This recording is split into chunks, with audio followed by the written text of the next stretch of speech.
And hey again to anyone else practicing with me today. This is episode 3 in the Real Yoga for My Mum Beginner series. We'll be moving on again from last episode, so getting more into those lunges and a little bit further into the hips. So when you're ready, grab your stretchy pants and I'll meet you on the mat. Okay, we're going to start today in child's pose.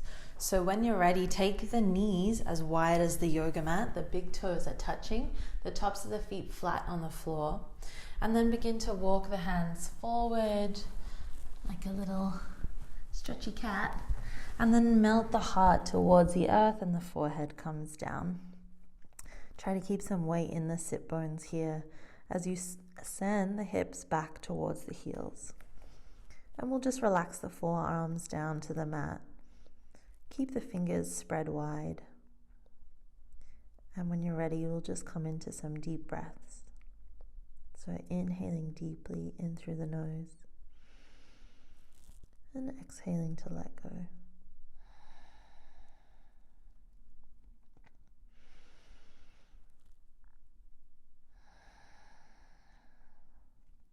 And if child's pose really doesn't feel very comfortable for you, you can use some pillows or cushions, maybe something underneath the forehead to make sure that this is a nice and restorative posture for you.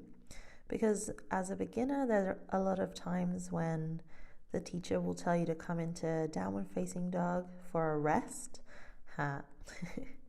So always know that you can come into this shape or any other shape that feels good for you while you're resting.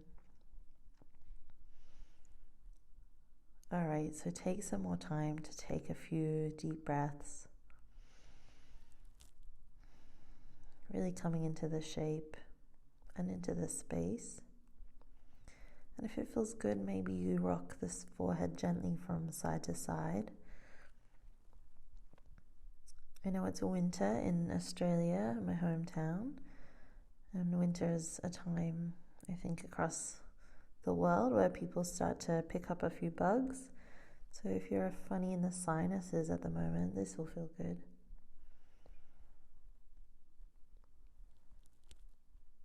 All right, so take any last movements that feel nice. And one last breath. And then gently press into the hands. Lift the head off the mat and bring the torso forward. We'll come into all fours. Nice, we won't stay here long today. We'll go straight from here and push up into a downward facing dog. So set up your base, again, fingers spread super wide. Press away from the mat so you know that these hands are nice and strong. They got you. Tuck the toes. We'll inhale here to lift the knees and let them hover off the mat. Strong belly. One more inhale breath. And then exhale to send the hips up high and find your downward facing dog. Pedal it out, bending one knee at a time. Oh, my ankles are cracking. This is my first one of the day as well. And then if it feels good for you to get even more bendy and start to twist and turn a little through the hips. Maybe bring the head and neck into it. Really taking any movement here that feels nice in your body. All right. And then finding some stillness. Again, make sure those fingers are spread super wide and press really strongly into your thumb and your first finger as this is your really strong base. And then press into every other knuckle. Nice. Inhale here. Exhale to bend the knees and send the belly towards the thighs. Bend the knees super deeply. And then from here, keep this length through the spine and roll the sit bones up to the sky. And it doesn't matter if the heels don't make it down to the mat. And it also doesn't matter if the knees stay really bent for you to find this length. It's a big hamstring stretch, downward facing dog. So if your hamstrings still, are getting used to yoga and being lengthened, then this is a happy little place to be. All right, we'll stay here just for one more breath. And exhale to lower the knees all the way down. This time bring them together, bring the big toes together. Sweep the hands back behind you and relax the forehead again down to the mat. Find your breath again.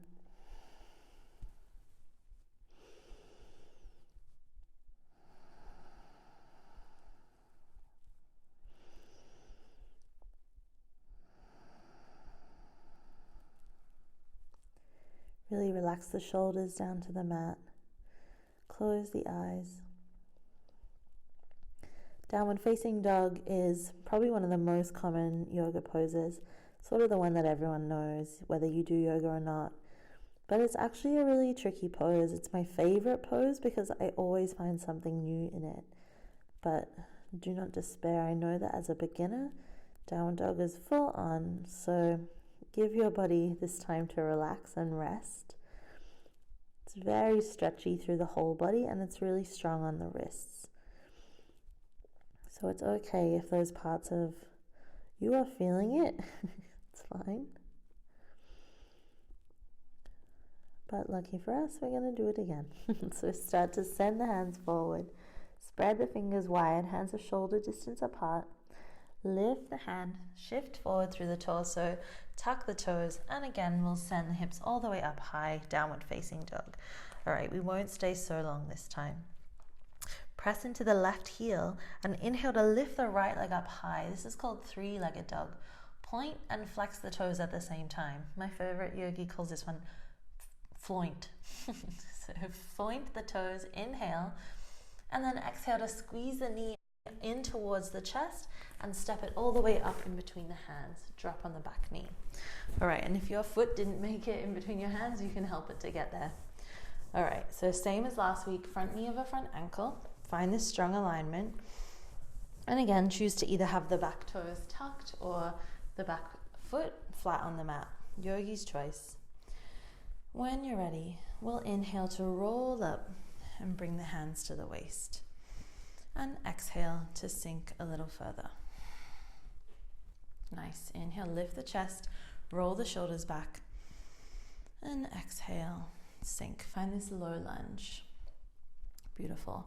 So we're really strong, pressing into our base, so our front foot and either the top of the back foot or the toes that are tucked. And then draw the belly button in, so we're not really dumping all this weight in the lower back. Instead, our core is nice and firm and strong. One more breath in here. Exhale. And then let's inhale to reach the arms up high. So reach the fingertips up to the sky, but then exhale, let the shoulder blades drop down the back. Nice. Take one more breath in here. And then as you exhale, drop the fingertips down to the mat and then send the hips all the way back. Flex the right toes up to the sky. Find a runner's lunge.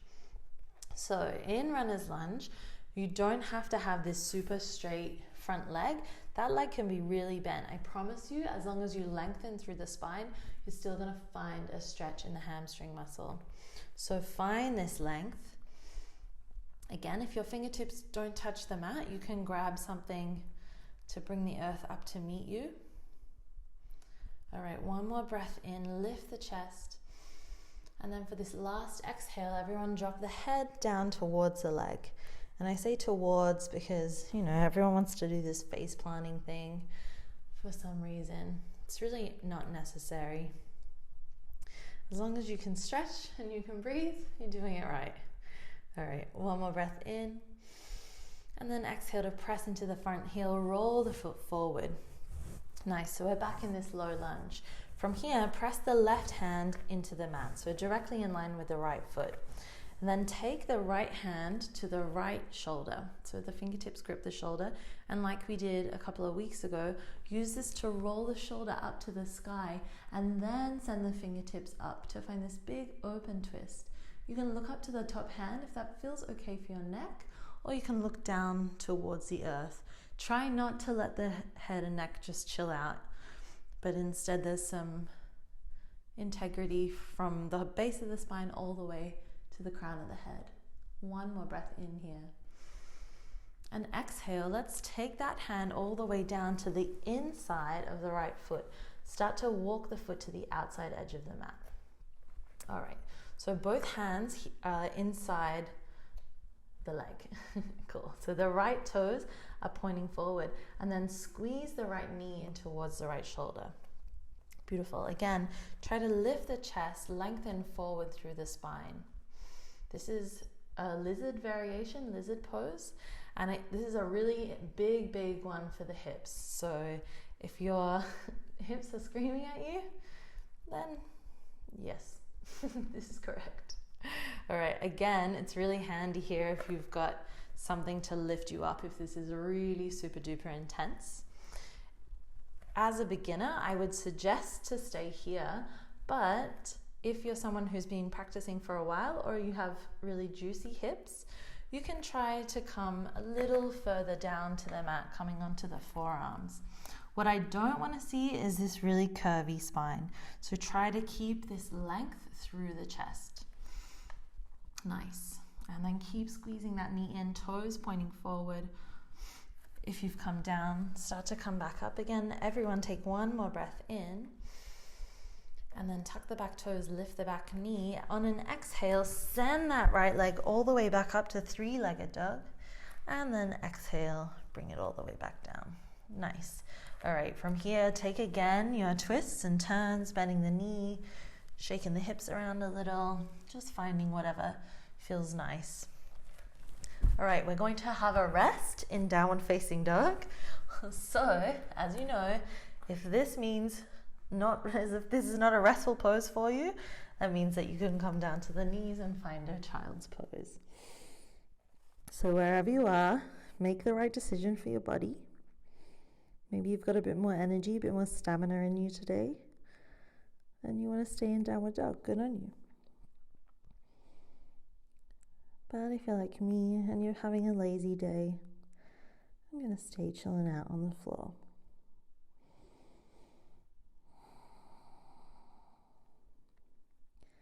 All right, everyone, press into the hands, tuck the toes if you've come down, and come back into a downward facing dog. All right, the next side. Inhale to lift the left leg up high. Floint the toes, so point and flex at the same time, whatever that means for you. So you've got this really strong top leg. Take one more breath in, and then exhale to squeeze the knee all the way up and into the chest to step it forward. Nice, come down on that back knee. Beautiful. Okay, so we find this low lunge again, and find the variation for the back foot that works for you, and then front knee over the front ankle. Okay. When you're ready, inhale to roll it up. Bring the hands to the waist and exhale to sink a little deeper. Beautiful. Inhale again, lift up. Feel this connection to the belly as you squeeze the belly button in towards the spine, and then hold that as you send the hips maybe a little further forward. And notice that the more you engage the belly, the less you can really kind of dump into the hips. The minute you dump, you're usually releasing this contraction. So if we squeeze it in, yeah, we're up a little higher, but we're doing a nicer thing for our body. All right, on your next inhale breath, reach the arms all the way up to the sky, and exhale to relax the shoulders down. Nice. One more big breath in, and then exhale to take the fingertips down to the mat and send the hips back. Left toes point up to the sky now. All right, try to keep the left hip and the right hip and right knee on top of each other. Of course, like this is sort of where people want to go for some reason. This is another yogi pose, but it's actually more of a stretch in our hamstring if we stay up nice and high. All right, again, inhale to lift the chest, find length. Don't worry so much about straightening this front leg. And then exhale to drop the head and neck down. Nice. And if your face is nowhere near your leg and your hands, there's no way they're going to press into the floor, that's totally fine. It's all good. This comes with practice. Sometimes it never comes. It's just our anatomy, how we're built. Take one more breath in. Press into the heel and roll forward on your exhale. Nice. From here, let's press into the right hand this time. Left fingertips go to the left shoulder. Roll that top shoulder back behind you and inhale to lift the left fingertips up to the sky. Beautiful. But find this big open twist. Keep the left knee squeezing in towards the midline. So if you feel like it's gone out on a little journey, squeeze it in.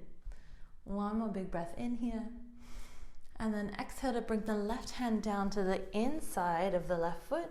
Walk the left foot out to the edge of the mat. Beautiful. So we again find this lizard variation. So either press into the hands here, lifting the chest, lengthening through the spine, or you found something to lift you up even higher. Fingertips also works, but potentially you need more. And of course, if you've got a bit more in you today, avoiding this little turtle situation, you can come down to the forearms but still find this length. For me, my left hip is a little fussy from time to time, so I'm going to stay lifted. Squeeze that left knee in towards the left tricep. Press into the big toe. Inhale again, lengthen. And then as you exhale, tuck the back toes, lift the back knee. Inhale again to send that left leg all the way back up, three-legged dog, big move. And then exhale to lower the foot all the way down to the mat. Find this downward facing dog again. Beautiful. And again, if it feels right for you, you can twist and turn, pedal it out. Feel how each side feels different now, maybe from the first downward dog that we did together. Nice. And then from here, bend the knees and start to take tiny baby steps all the way to the very top of your yoga mat. Send the feet hip distance apart, bend the knees super deeply, and relax the belly over the thighs. Grab opposite elbows, let the head and neck just hang. You can shake the head a little no, a little bit yes. And if it feels nice, you can sway the body from side to side. Keep finding deep breaths here. And this is called a forward fold uttanasana. So bend the knees as much as you need to. Again, we see way too many photos of these really straight legs and these like pancake bodies, but it's all good. Find breath, maybe release the hands this time. Release the head and neck. And then slow motion, just like the way you walked up to the top of the mat, begin to curl through the spine. Squeeze the belly button in, rounding all the way up. Keep the head and neck low. Chin comes up last. Roll the shoulders up. And exhale to drop them down behind you.